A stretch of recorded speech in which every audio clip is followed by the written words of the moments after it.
How about now? Okay, folks, we did it. We did it. Okay, now it's time for me to read all your kind, sweet remarks. Thank you for your patience. I don't know how a whole plug got unplugged. It wasn't like a little bit unplugged. It was like totally unplugged. I must have moved something. But I'm assuming I'm audible at this stage. Okay, let's go back. No audio. Yes. Emptiness. Thank you for saying that you love me, Sinelf. It is, I was talking to somebody I was guiding. I did like a long guided thing this weekend, sort of a solo retreat. And it's, you don't get any less human through this whole process. You are just a human. So I was like, this is a bummer. This is sad and annoying. Nick says, standby, technical difficulties. Hey, someone, it's just doesn't work the way it should work. Yeah, well, something got unplugged.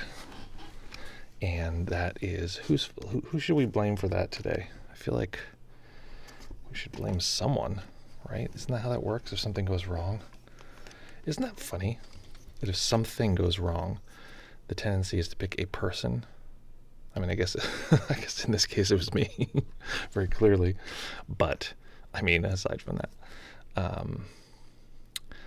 Okay, folks, where are you at? What are you grateful for? Let's jump in. We've already killed a little bit of time, so let's jump into this meditation. I would love to find out from you. Where are you at? What are you grateful for?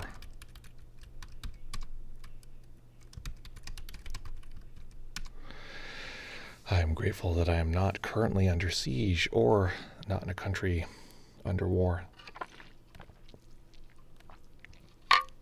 Okay, because this is my platform, I know we don't get super political here. Lithuania, grateful for activities to keep me in physical shape, for keeping me in physical shape. So I just want to say something about this current war. I'm seeing the war mainly through memes. Like, I'm online and I'm seeing all these like different memes. Look at this thing. Look at this cool thing that villagers are doing. And then you see people post these things which are like, look at our scorecard, number of soldiers, like losses, soldiers on the Russian side, people on the Ukrainian side. And it's like, these are people. Like, this isn't a game. And it just kills me a little bit. And it also kills me a little bit that, welcome from Indiana, grateful for your wife, my wife. It also kills me a little bit that I'm very worked up about this. I think it's the microphone spilling over into this situation. But this will be perfect for today's meditation because we're going to be looking at emotion and mental image together. So, beep, beep, beep, beep, is that, it seems like people, I think reasonably don't trust media and memes and whatever coming out of Russia. They're saying we've, whatever they're saying all this stuff. And we're like, okay, we know Russia's going to make stuff up. But all of the memes coming out of Ukraine, P.S. Ukraine was Russia until really recently. I'm totally for I think Ukraine should have its own independence and has a right to fight for its sovereignty. And there's a lot of, basically in a sense, it feels like Ukraine is winning the meme war. And it's like, hey, what it's like, I saw videos, what it's like to be a soldier in the Ukrainian army. And they have this success, and he launches a rocket. And they're like, yes, we blew up the tank, which had people in it. And I feel like people are getting really swept away. And it's like, yes, this is what it's like to be a soldier. It's like, no, it's bad. And this is awful. Maybe people who are watching the news more are clued into the fact that this is bad on both sides. But I just think that it's very easy for us to get swept up in this being like a movie. Anyway, I'll stop there. Sorry for being on that rant, but it's very, I think, I feel like I'll have the mind of a child where I'll be like, I don't like these people. These people are good. I've got to side with these people. And if you've ever heard of drama triangles, this is actually a very interesting concept, that there's the victimizer and the savior. And often we get sucked into one of these roles. So it is true that I think that Russia is being really tyrannical. And it seems a little weird to be Yes. You know, anyway, that's all.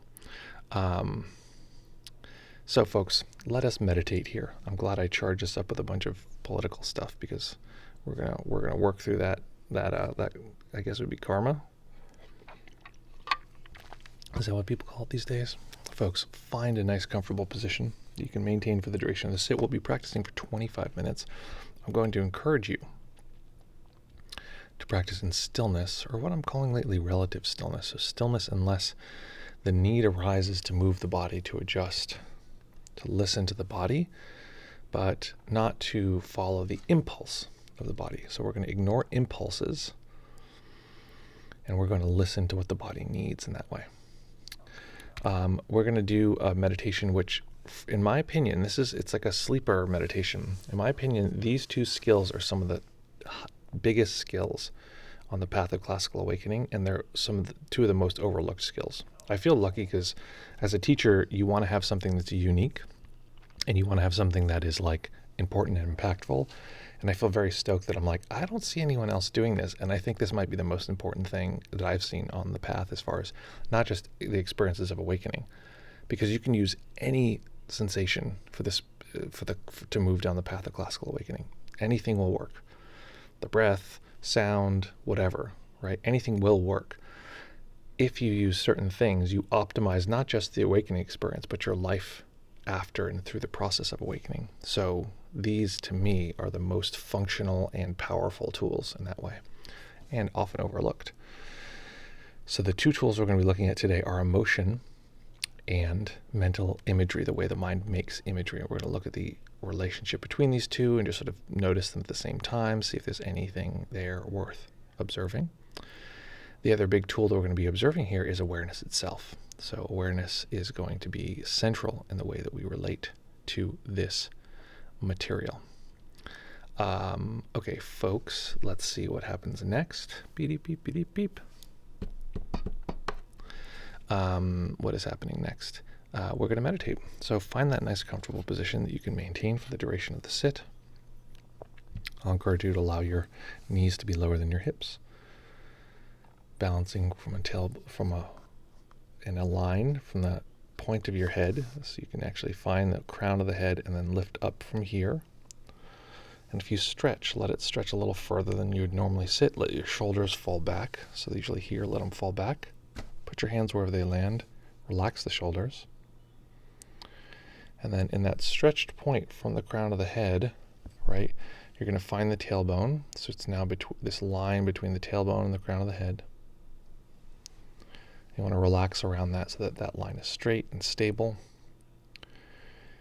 And then you relax all the muscles which are holding that line straight and rely on bone itself. And in this way we can maintain a posture throughout the meditation without using a lot of muscle power to keep ourselves up. We're actually just balancing on bone.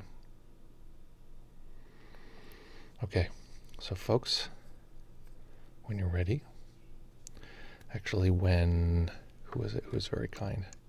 Sinelf. When you're ready, we'll begin.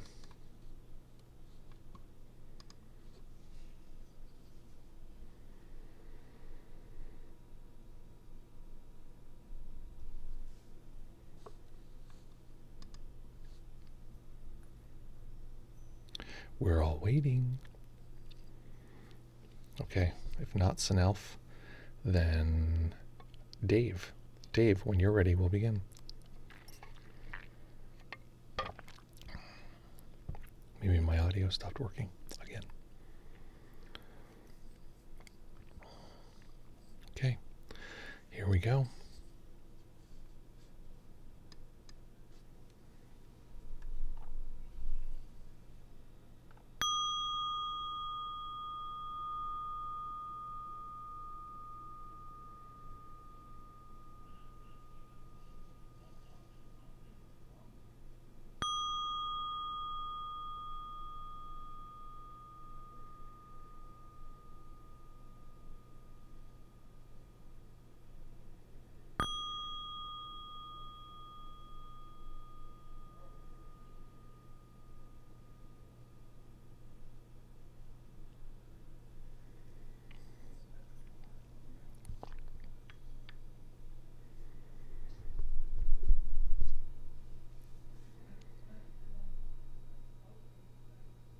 Beginning by, pardon me. Beginning by taking a few comfortable deep breaths. Just feeling the body rise and fall.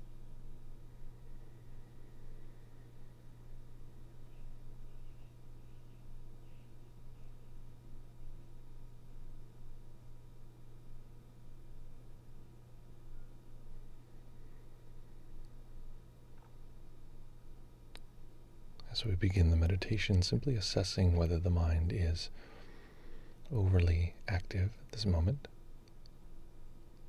overly wakeful, or if the mind is overly restful, or a balance somewhere between the two.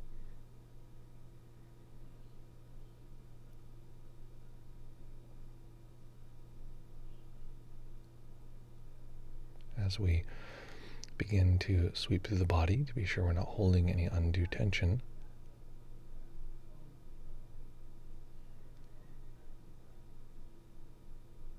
we're going to attend to relaxing the body, but also looking for any preferring. So as we relax the brow and the muscles behind the eyes,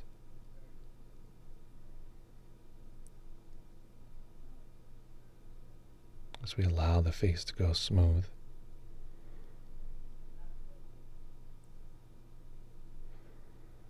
as we relax the back of the tongue, allowing the jaw to go slack, noticing if there's any preferring in the system,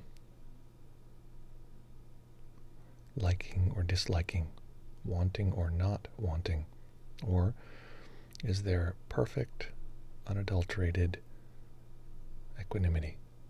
And in most cases, we'll find that there is some degree of wanting or not wanting.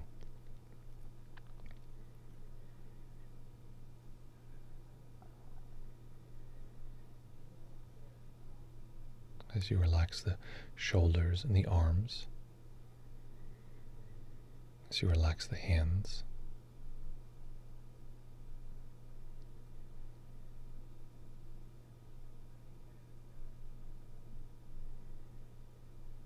noticing if there's any impulse to do the meditation well, to have a good meditation, or to improve this practice. These are all forms of preferring. Not bad. These are part of nature as well.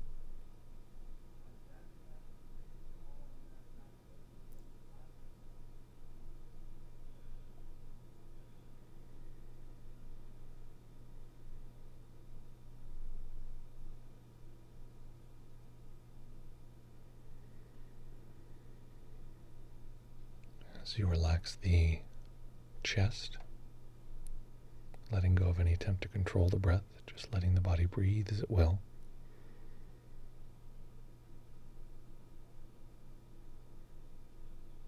Noticing if there's any attempt to control the breath. This is some layer of preferring.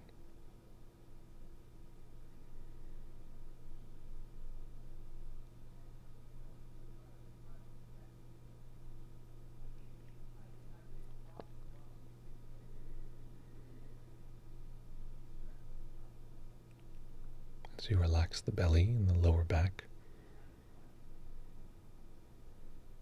the hips and the upper legs,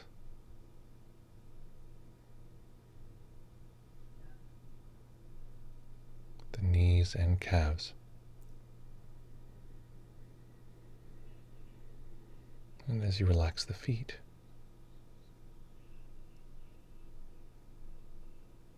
notice if there's any sense that we'd like this moment to go in any particular way.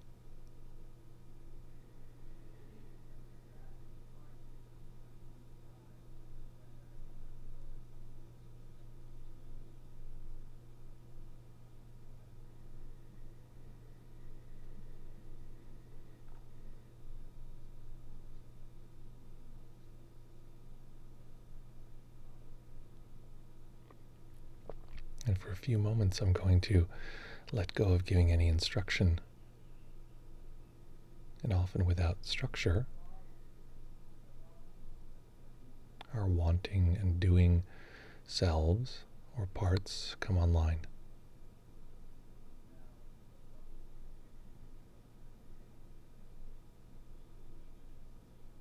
So if we notice any part of us wanting, preferring, if we notice any judgment, it's likely based on wanting or preferring. Recognizing that these forces themselves are nature.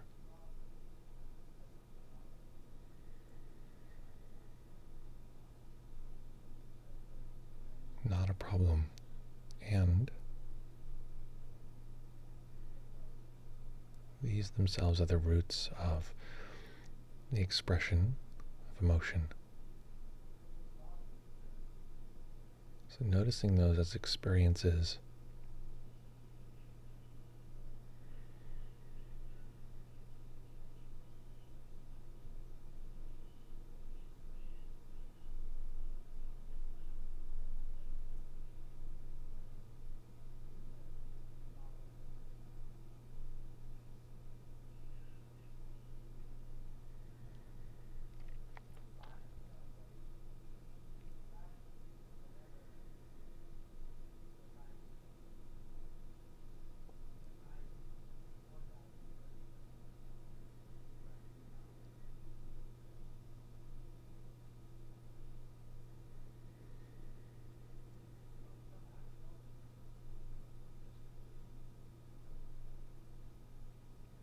notice that the mind wanders.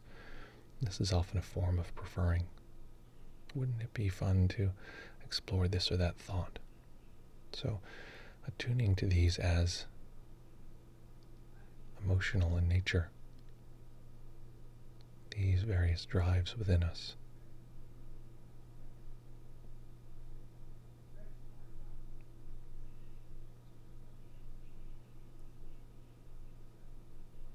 Recognizing that these drives can produce thoughts, and thoughts can trigger these drives.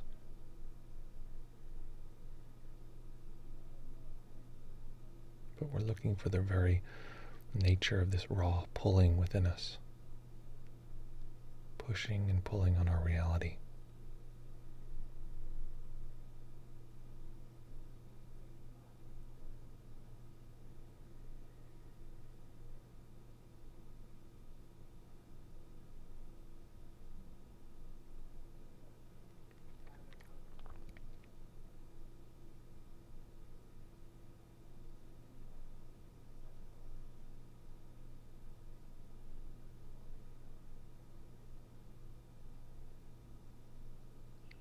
You might even notice that there's some preference or judgment about these sensations themselves. We should or shouldn't have these experiences of wanting and not wanting. Perhaps we want them to appear so we can notice them. Perhaps we don't want them to appear because we imagine it's better if they're gone.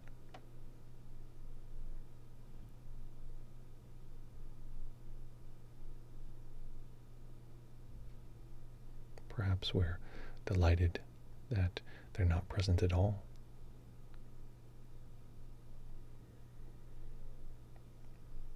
So recognizing that all of this is nature, just pushing and pulling.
we get pulled away or distracted, noticing that that pull itself is often some form of mental activity, and it's drawn in that direction. There's a kind of interest. What about that fun to-do list? Or what about that thing I was worrying about before? So recognizing these as sensations, in particular sensations in the body. The mind can produce mental audio or visual in relationship to these, but noticing them as physical sensations. This part of the brain is present in most mammals. Just a sense of pull towards or push away.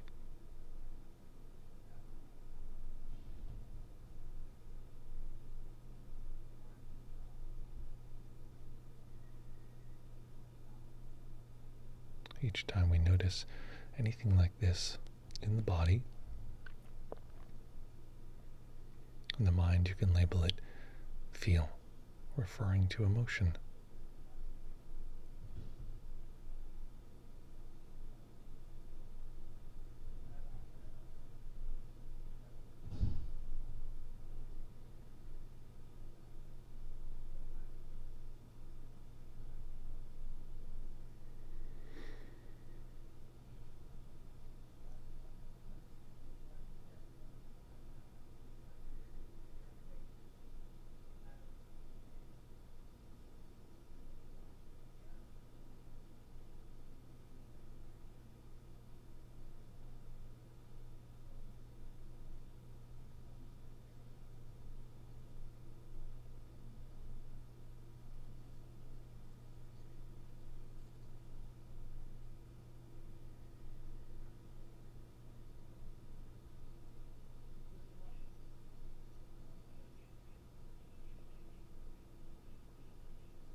Feel. Sometimes it doesn't necessarily feel like we're being pushed or pulled in one direction or another. Sometimes it can feel like turbulence, as though we're being pushed and pulled simultaneously.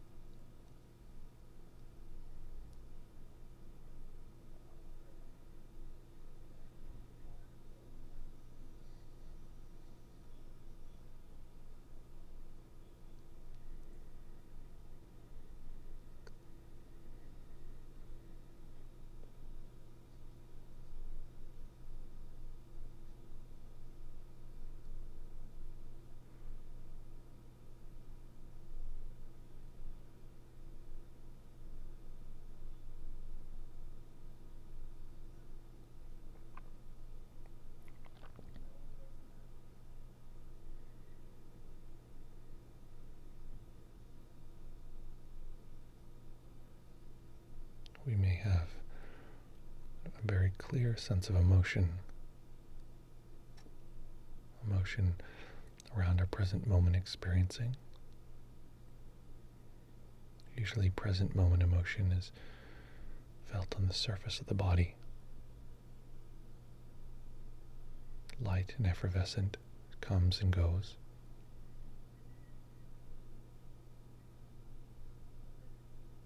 We might imagine a flash of joy or a flash of rage sweeping across the body like a change in temperature.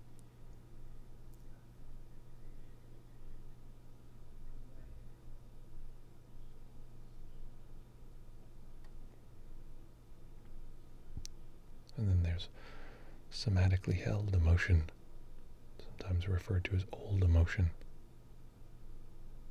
This is much more stable in the body and feels more contractive in nature, a kind of deep, not wanting, pushing away of some sensation.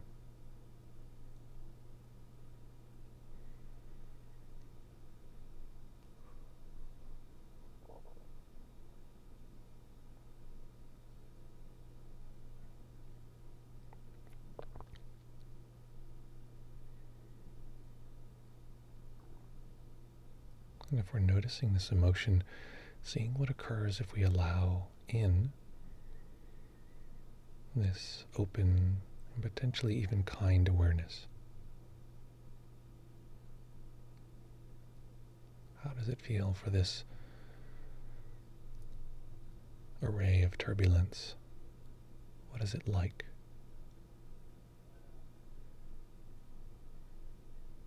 Does it feel neutral? Does it feel unpleasant? Or does it feel relieving?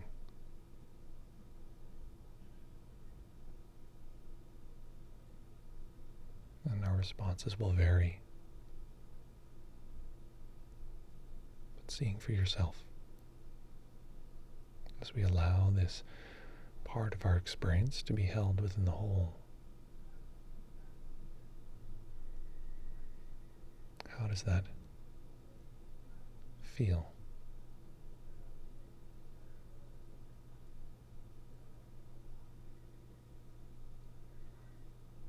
If it does feel relieving, really soaking into and allowing that relief.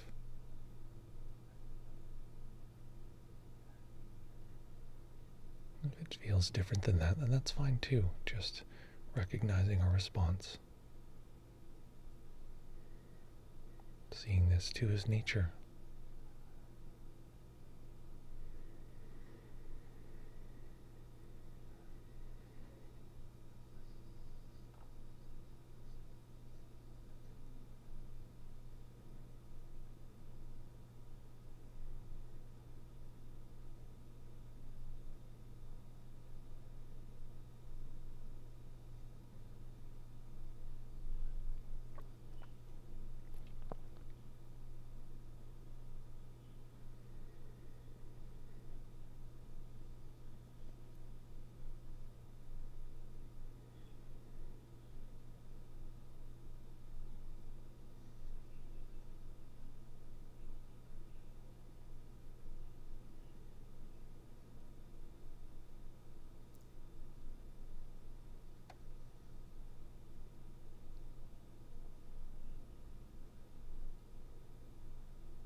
Feel.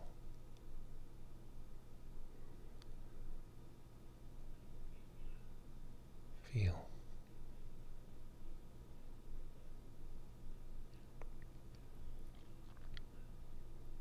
And we may begin to recognize that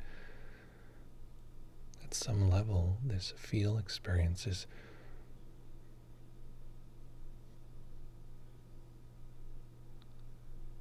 a deep part of the way we experience every moment. At first, it can feel elusive, but eventually it can feel like discovering water. If we were a fish, it seems like the entire field.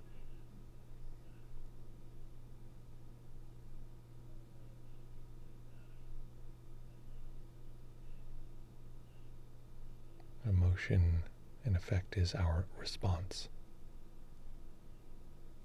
Our response to our environment, including our mind,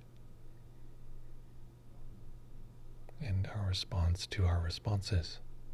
This continuous feedback loop. Not a problem, just nature.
if we're noticing any response, seeing if we can detect where in the body this is occurring.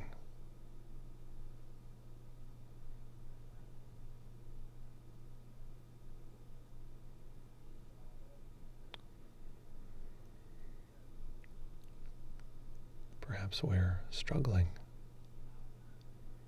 frustrated, annoyed that we can't follow the meditation, or frustrated and annoyed that we're distracted.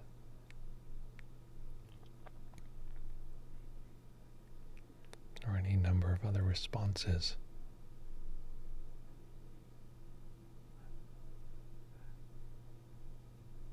Just seeing if we can locate any of this pushing and pulling.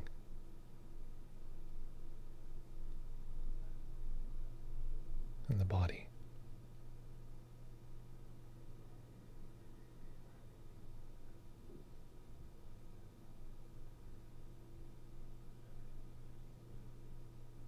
Emotion can feel like a subtle temperature change.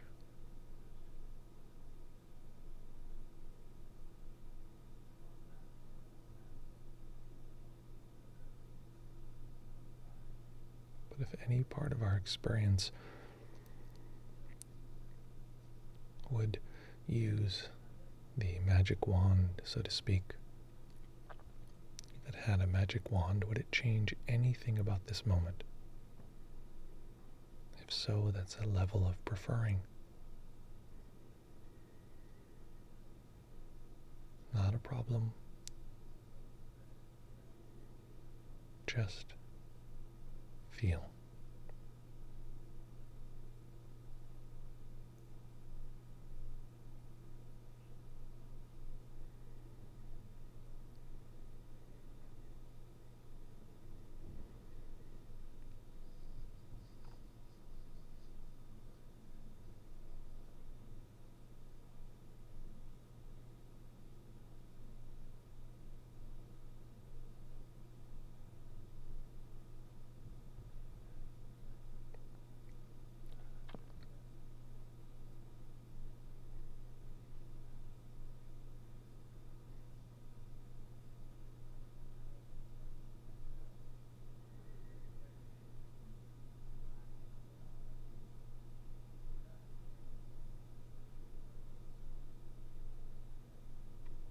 Staying with the practice, staying in stillness,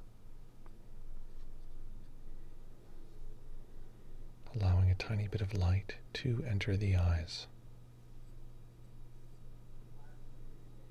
eventually allowing the eyes to rest on a single point as they fully open.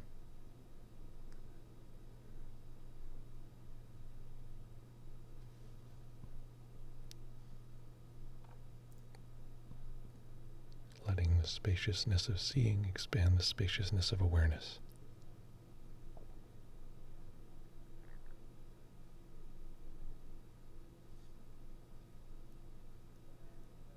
Letting the pushing and pulling that occurs naturally in the body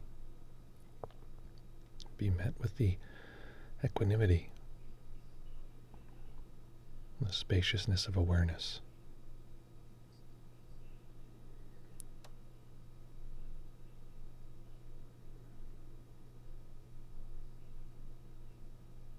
Allowing these two experiences together can be deeply impactful. And in this way, allowing this particular moment to be the great teacher.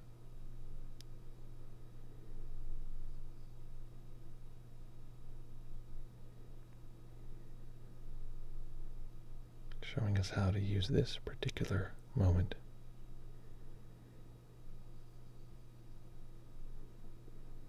as the guide on how to bring this practice into every aspect of our life.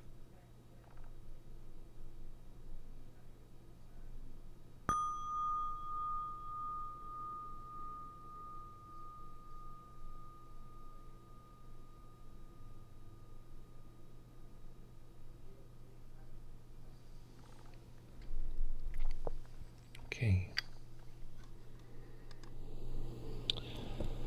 So folks, take a moment to write down what your experience was like. Give me 1 second. I need to do one thing.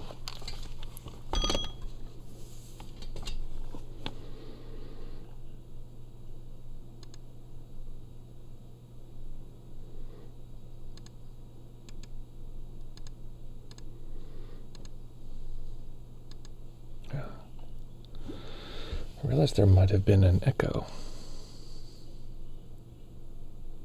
If there was, let me know. Wait, that should be deleted. Give me 1 second, folks.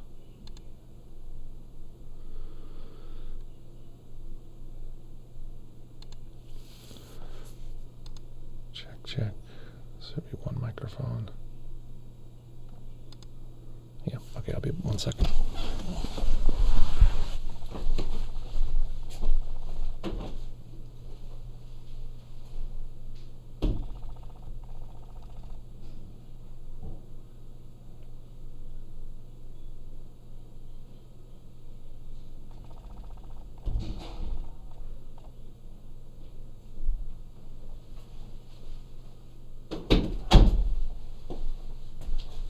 Thank you for your patience. Okay, folks, hit me, report me. What was that like? What happened? What do you like now? And we will go from there. Okay. I'm going to jump also. Let me see time-wise. Oh, yeah, folks, I have a new announcement, sadly. I know this has been like this more and more recently, so it's not going to be terribly surprising, but the new timing for the live stream is going to be from 11 to noon for a while. I don't know how long, but basically it's like I'm very much trying to keep the live stream going, but what that means is that I have a lot happening. So it's going to require me to be very efficient with my time. The retreat's coming up, by the way. If somehow you haven't heard, that is the case. That's fully the case. And so I have just so much to do. It's crazy how much I have to do. This and the course and everything is a ton to do. So with that, it's going to be a little shorter. Not by much, but by a little bit. Aaron just commented, but I want to make sure we also have, if folks want to jump into the Discord, you can. I find that no one utilizes that. Tell me hey, folks who have utilized it and then stopped. Dave, I'm looking at you, other folks. Tell me what about it makes you even a little hesitant. You're like, well, whoa, Aaron registered for the free. Aaron, I didn't realize. I knew Aaron and Aaron registered. I didn't realize it was you. That's awesome. That's so great to have you there. Very excited. Okay, folks in the yokes. I don't know what. No, that wouldn't make sense. Okay, folks. Let's crack open a fresh can of Discord.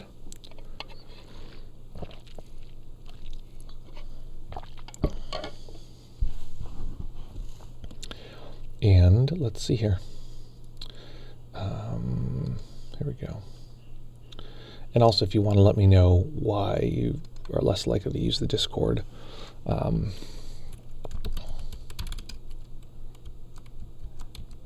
you can let me know offline, so you don't have to, if you don't want to report here. Massive meditation.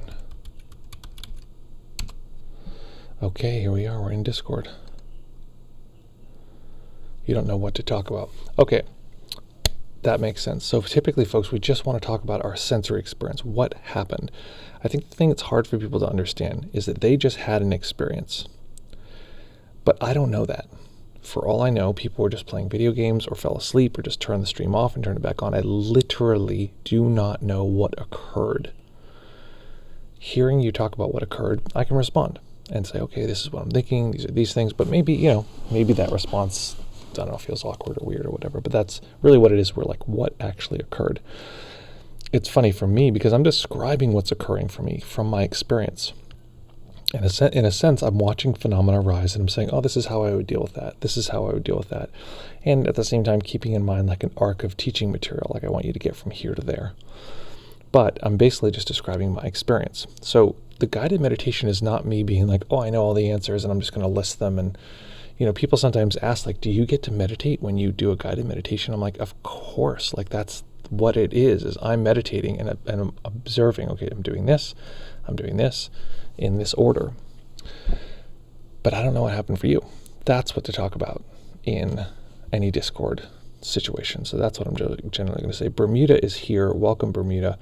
Bermuda, I'm going to invite you to speak if you'd like to ask questions rather. So I'm going to invite you to speak. You don't have to if you prefer not, but you can jump in and then I'll be able to hear your voice and you can ask any question you want about your meditation, any challenges. Just so you know, we're also on the live stream, so it's just not just you and I. It's the whole little crew. I think it's about 10 folks right now. Aaron says the following. I wish there was a way that I can make this audio play on the Discord, because you can't hear what Aaron's about to say, but I can. Aaron says, I'm glad you talked about turbulence because that was what I was feeling down the middle of my torso. Great. Bringing kind awareness to that feeling was calming, and I felt the glimpses of the components of the turbulence: fear, worry, frustration. Great. So I got to figure out, okay, Tamalan, Team Tamalan. Question for Tamalan is, how do I get the audio from the computer to play on Discord so that people listening on Discord can hear what's happening on the computer? I don't know how to do that yet.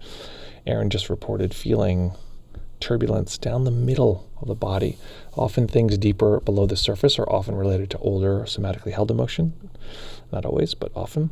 Bringing kind awareness to that feeling was calming. I felt a glimpse of the components. Yeah, that's great. So often we don't know what we're feeling, but there's turbulence. We're like, it's something. Just that fact is enough. We don't have to figure out what it is. And often we don't know what is causing the turbulence or the components that make up the turbulence. But we can accept that, okay, this is the turbulence of those things. And that's often enough to actually, like you said, just accepting it as turbulence, you start to see what the components are sometimes. Okay, I'm also going to invite Amuse Dave to jump in here. If you want to jump in here and report, you're welcome to jump in. Chit chat like kitty cats, and we'll go from there. Welcome, buddy. Hello. Hello, sir. Let me check your volume. Hello, hello. There we go. Okay. Can you hear me? I hear you beautifully. I can't hear you on Discord for some reason. You can't hear me on Discord? Oh, that's a bummer. Let me fix that. Okay. Settings. Sorry, let me, before it was just unplugged. It wasn't a settings issue. I can listen to your stream. Okay, so I'll see if I can fix it because Bermuda's over there. Audio, video, check. It says it's coming in. Automatically determine volume, check input device 4K. Nope, that's wrong. It should be. Here we go. Check. Can you hear me on Discord? Check. So, hello. Check. Oh, not yet. Check. Hello. Check. Okay, well, sorry about that. It says it's coming in. So I'm not sure if there's I don't know. Bermuda, let me know if you can hear, because it actually, no, I can definitely hear me on Discord because I see it lighting up there. So anyway, I think it might be on your end, but hit me, Amuse Dave, with what is going on.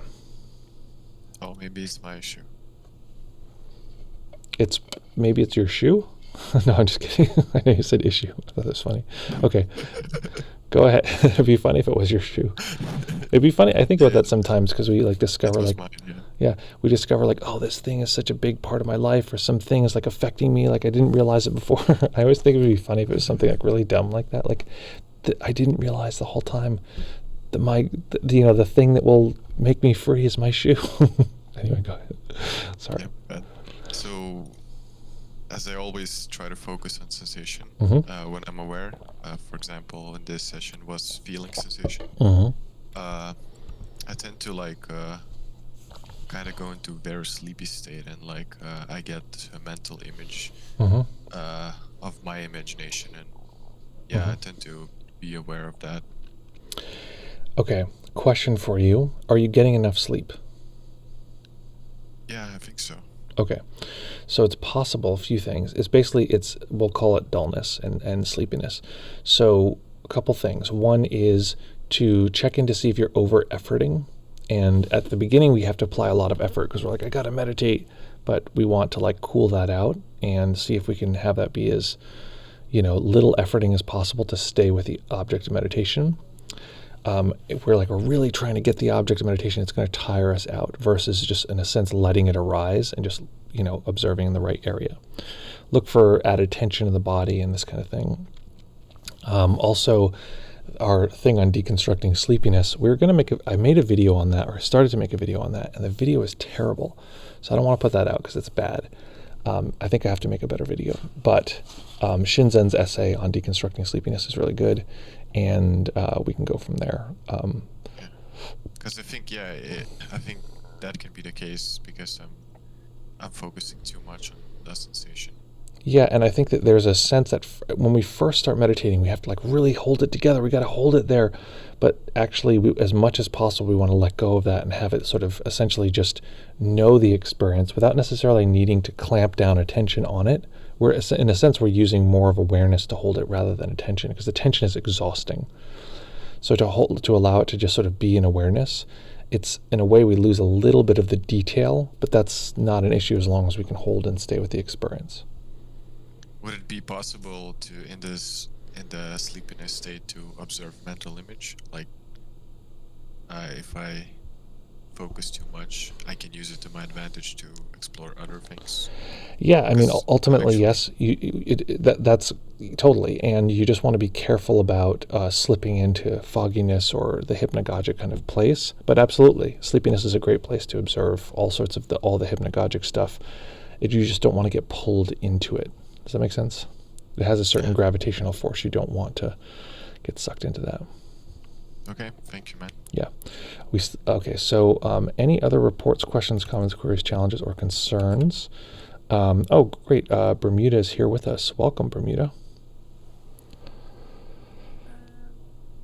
I'm wondering about when I meditate, I often kind of fall asleep.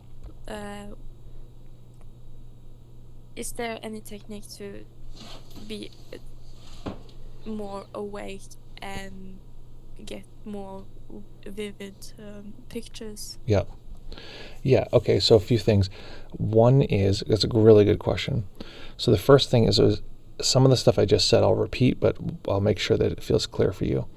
So when you said more vivid pictures, do you mean more vivid experience of whatever we're meditating around, or do you mean actually to get more pictures, more mental image?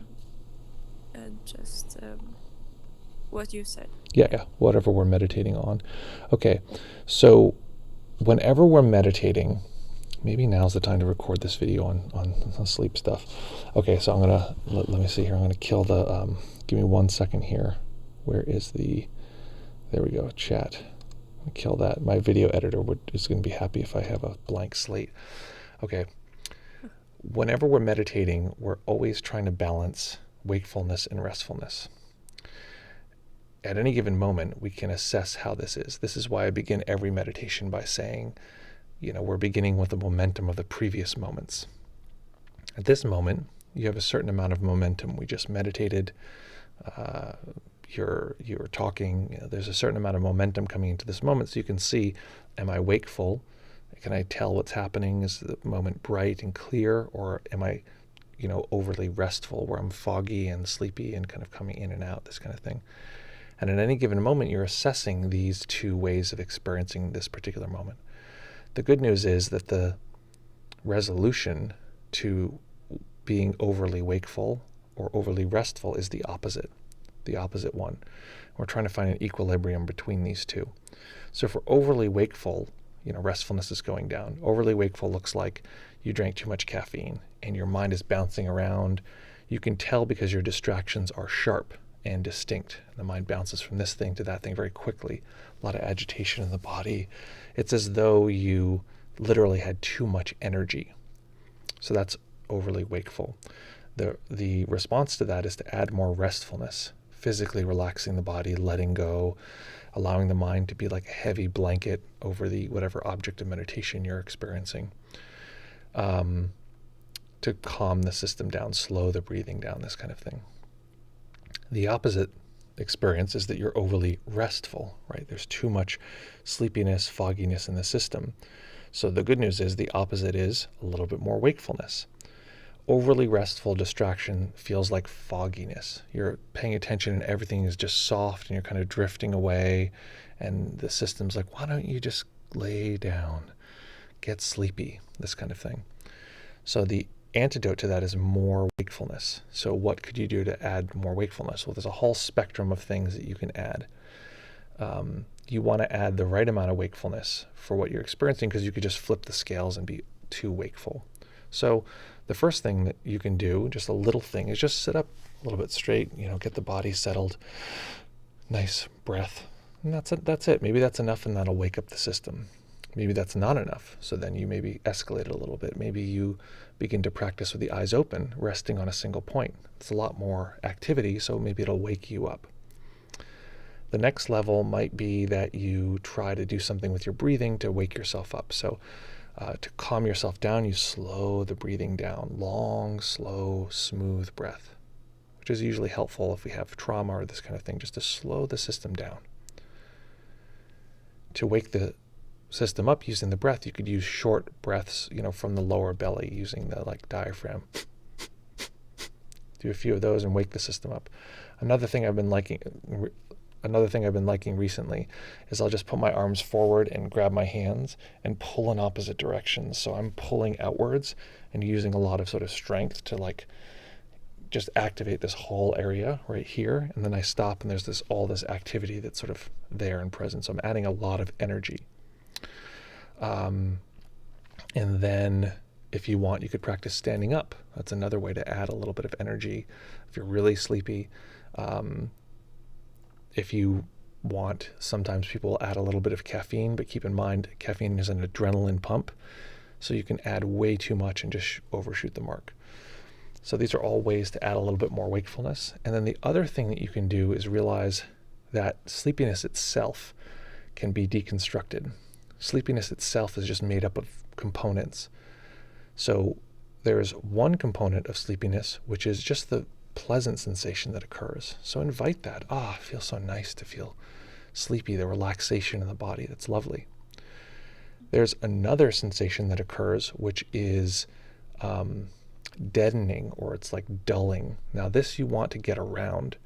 It's sort of like heavy and foggy and this kind of thing.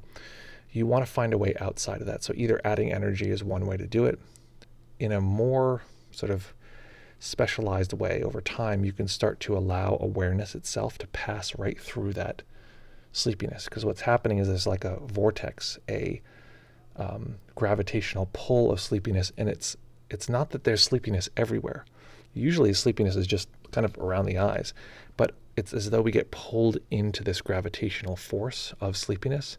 And then we feel exhausted and we just fall into this place of unconsciousness.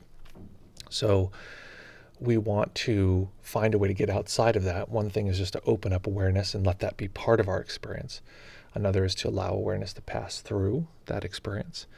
And then another one is to add energy to the system in some way. There's also this component in sleepiness that's trying to get you to lay down. It's like, just lay down. It feels, in a way, it has two components. One is like, it would feel so good to lay down. Wouldn't it feel good to just lay? And it feels like it's pulling the body down. It's often like on the face and maybe arms, like, just, wouldn't it be nice if you just... And it also has this sense of like, but if you pull the opposite direction, it feels bad. It's like, ooh, this is yucky. And it often feels like, this is not pleasant. In a sense, that sensation you either have to fight, like fully just be like, no, I'm not listening to that experience. Or you, again, use the same deconstructive tools. Notice that it's a kind of pull of your experience. It's an emotional experience, that this feels emotionally yucky and this feels like it would be, satisfying physically in the body. So to deconstruct in those ways. And then there's one other detail. Okay, this is where my editor comes in, because I want to make this a video, what I just said, and I forgot the final thing, and so I have to take a second to remember. So we're going to cut this part out, which is the joy of editing. Any questions so far? No, it's I like the answer. Yeah. It's informational. Yeah. You're from Germany? No, I'm from Norway. Norway. Okay, awesome. Well, I'm so glad you're here. Is this your first time on the stream? No. Okay. It's awesome. Hmm? I'm glad you're here. Yeah. Likewise. Thank you for giving information. Yeah, absolutely. Okay, so let me say the last thing, which, does anyone else remember what the I mean, maybe I haven't said this in a long time. What is the last part of this? There's one final part. Okay, so I talked about sleepiness, deconstructing sleepiness. Oh, yes. Okay. So the last detail to remember is that the sleepiness is going to come in waves. And we usually don't notice this because we just get sucked into the wave. But remember, if we do have to fight against the sleepiness, the unconsciousness as it comes, we only have to fight for a moment, because we'll be sitting there, this is fine, we'll be like, oh boy, here it comes. Here comes the sleepiness, it's pulling me in. And at that moment, we might need to apply a ton of energy. Okay, let's wake up, let's go, here we go, and fight through the unconsciousness for a moment, and then I'll go, and in that moment, there's no sleepiness. We're deeply awake. We don't have to try at all to stay awake. All the efforting can go away, and we can just soak into this sort of brilliance of just being awake in this moment without any effort. And then, not surprisingly, another wave's going to come, and it's going to come and like overlap us in that way. So know that it will come in waves in this fashion.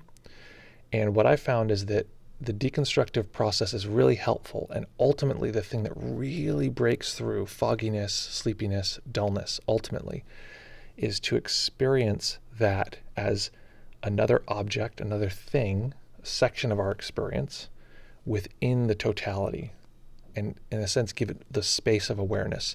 Let that awareness pass right through. If we can really see that the awareness that knows the sleepy experience is bright and awake, this is the ultimate thing that cuts through the sleepiness, because it cuts through the gravitational pull of that unconsciousness. So hopefully that is a clear and helpful explanation of how to deconstruct sleepiness. Any questions at all? No. Nothing left? Okay, great. Well, first of all, I also P.S. want to thank you for jumping on the Discord. It's super helpful for me. I mean, I don't know if you noticed this, but I give better answers when I'm talking to a person. They're fine when someone's not here, but when I'm talking to someone, even though I'm just sort of blah, blah, blahing, I feel inspired. I'm super happy that you're here and that we get to chat, because it feels like very different than me just talking. This is one of the reasons why I do the stream, is I can't record meditations. I mean, I can, but I don't think they're very good if there's not someone there. So I just want everyone listening to this to know, and especially you, Bermuda, that it's really like magical for me to be here with you guys, because my practice develops in community. It's not like a thing where I'm going and developing my practice and I come here and just spit it out. Like, this is where I'm learning about what is happening internally for me, what's happening internally for you. So hopefully that's helpful. Yeah. Awesome. I get it. Yeah. Thank you. Yeah. Awesome. Thank Okay. Thanks for joining. I'll pop you into the audience here. Okay, folks, lovely. Oh, we have some comments here from Dave. And you also notice that I get all like more like excited and whatever when I get to actually talk to people. It's so great. Okay. Dave says the following. What's the difference of doing meditation balanced with restfulness and wakefulness, or being overly restful but still being aware of the relaxation sensations or mental image? Mm-hmm. Does meditation change in terms of progress, or it is the same as long as you are aware? I have heard from Shinzen that sleepy meditation can be more beneficial. Well, what I would say is, it's not that sleepy meditation can't... Okay. It's not that I would say sleepy meditation is more beneficial. Sleepy meditation can be very beneficial, but it is not necessarily any more beneficial than anything else. But it can be beneficial. And part of what we want to do is learn how we can use sleepy meditation to be very useful. We can use overly awake meditation where we're agitated to be very useful. we want to learn how to use these different levels of, for lack of a better term, energy in the body as very useful. And sleepiness is one of those. So Shinzen talks about how to, I'm still thinking in terms of recording the video. So my teacher, Shinzen, talks about how we can use all of those states that occur in sleepiness to our advantage. So some advantages to really getting good at deconstructing and working with sleepiness are some of the weirder side. On the ordinary side, we have just that we can meditate more easily even when we're sleepy. We have that we can begin to metabolize some of the difficult effects that come with the sleepiness, the fogginess that might be there all throughout our day. We also just get general clarity. But on the weirder, fun side, all of that hypnagogic stuff is there. And if we can not get sucked into the vortex of the sleepiness itself, we can see all this really cool stuff below the floor of consciousness where all this sort of dream material is happening and be awake for it. Plus, this also primes us for lucid dreaming and that kind of thing. The other thing is that, like any sensory experience, sleepiness has all of the potential to show us everything we need to know about awakening. So even that pull into sleepiness has the ability or has the material within it to show us what awakening is. That pull into something is the same as the pull into anything, into rage or anger or freedom and happiness. That same pull and that gravitational force, it shows us reality forming. So that's something we can observe. Another fun, interesting thing we can observe is right at the edge, just before we fall asleep, time shuts off. And this might seem like very weird and out there, but it really is true that there's a way in which the mind that's tracking continuous time, right now it's sort of tracking, okay, time is sort of moving on, tick-tock, tick-tock. That part of the mind just goes poof and shuts off for just a second. Now, of course, it's shutting off all the time, but for me, the first time I really noticed it was just before I fell asleep. It would feel like time tracking would stop. You can do that right now as well, but it's a wonderful part of the sort of sleep experience. That said, it's one experience among many, but it is very beneficial if we can get good at working with and metabolizing the sleepy experience. Okay. So it's fun recording a video with you guys because usually I have to do this alone. So, okay, I went past my time here. It's past noon. Okay. Answered your question. Okay. Aaron says, okay, I'm more motivated to use Discord now. Again, okay, great. I'm going to try to sell Discord more because it really does have a big effect on how well I answer questions. Because you can guess right there, that was a better answer than just me blah, blah, blah. Here's a good example. So Dave jumped on and was like, hey, here's sleepiness. Talking to a new person, not that Dave isn't new, but I've talked to him so many times that I've explained this. And I said, oh, just refer to the thing I've said before. And Dave's like, oh, okay, fine. But talking to Bermuda, I answered the question from the ground up. And I think that's really helpful for folks. But I tend not to do that because Dave and I are on the same page. Talking to someone new, something I haven't heard, I'm going to answer it in a richer way. So with that, folks, let us take some time. I also want to, before we go off, two things. One, the retreat is happening. Consider registering. It's a really good time.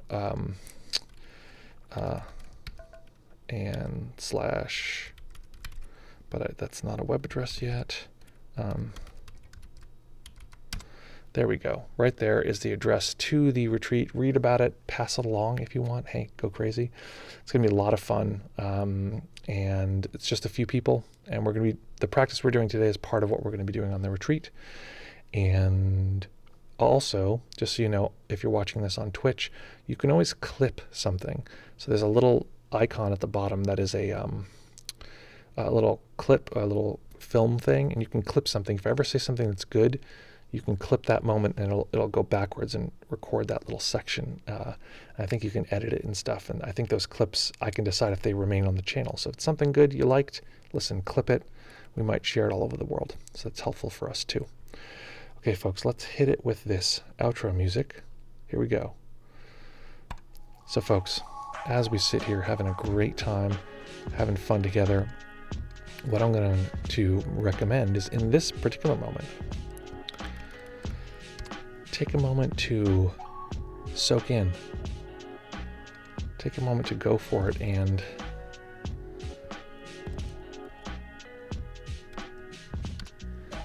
post some hearts on the screen. Post whatever you want on the screen.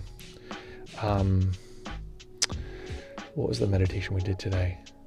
Oh yeah, so noticing any preferring at this particular moment, liking or disliking, liking the music, disliking the music, liking the little hearts floating up here, wanting something different. Just noticing that as an experience of the body. Noticing that as something that is occurring, something that is actively being pushed towards or pulled away from, or maybe there's no preference at all and we're experiencing equanimity. So in this moment, letting these sensations be the great teacher. It shows us how we could bring this practice into every aspect of our life. Folks, lovely to be here with you. As always, have fun, practice well, take care of each other, and we'll see you all very, very soon. Bye.